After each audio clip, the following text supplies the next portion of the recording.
Bonjour tout le monde. Alors une petite vidéo, juste pour, alors non pas vous convaincre, mais éventuellement pour décider ceux qui auraient été potentiellement indécis sur l'achat d'une glacière, une petite glacière portative. Alors en fait, moi j'ai sauté le pas parce que j'avais acheté il y a 2 ans, je crois, 2 ans et demi, un frigo parce que mon camping-car restait sur place. Je dirais dans un camping parce que je n'avais pas d'autre choix.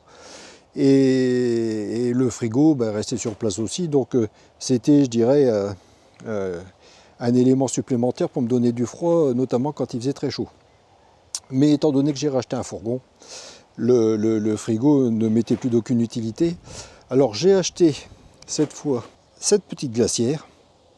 Alors c'est une glacière portative, hein, comme vous pouvez le voir. Alors quand je dis portative, j'ai le mètre en main. Alors attendez que je vous montre. Donc en hauteur, ça fait 40 cm. En largeur, ça fait 39 cm, on va dire, je suis trop haut, voilà 39 cm. Et en longueur, ça fait 60, allez, on va dire avec les poignets, ça fait 67 cm. Alors, je reviens à moi.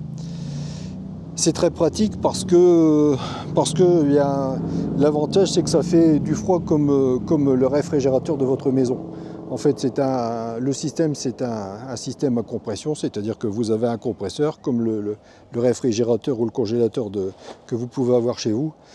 Et ça, si vous voulez une température de frigo de 3-4 degrés en règle générale, là il n'y a aucun souci de toute façon.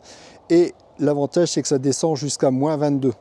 Donc si vous voulez faire de la congélation, si vous voulez des glaces dignes de ce nom, eh bien c'est vraiment l'objet qu'il vous faut. Alors il y en a à tous les prix, hein. J'en ai déjà vu dans les 220, 250 euros de mémoire.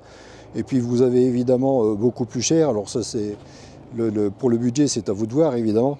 Néanmoins, faites quand même attention au matériel parce que soyez prudent sur la qualité des joints, parce que si jamais les joints ne sont pas assez épais, éventuellement ça laissera soit sortir du froid, soit entrer de la chaleur. Faites attention à l'épaisseur de la porte, toujours pour le même sujet, hein, par rapport à la qualité de la préservation du froid. Faites attention aussi à la qualité des poignées, parce que bon, j'en ai vu, c'est pas nécessairement des bonnes poignées. Bon, vous me direz, là ça a un peu d'importance, parce qu'au pire, si la poignée lâche, c'est juste la glacière qui risque que vous ne pourrez pas soulever. Mais enfin bon, c'est pas un gros souci. Alors celle-ci fait 45 litres. Hein.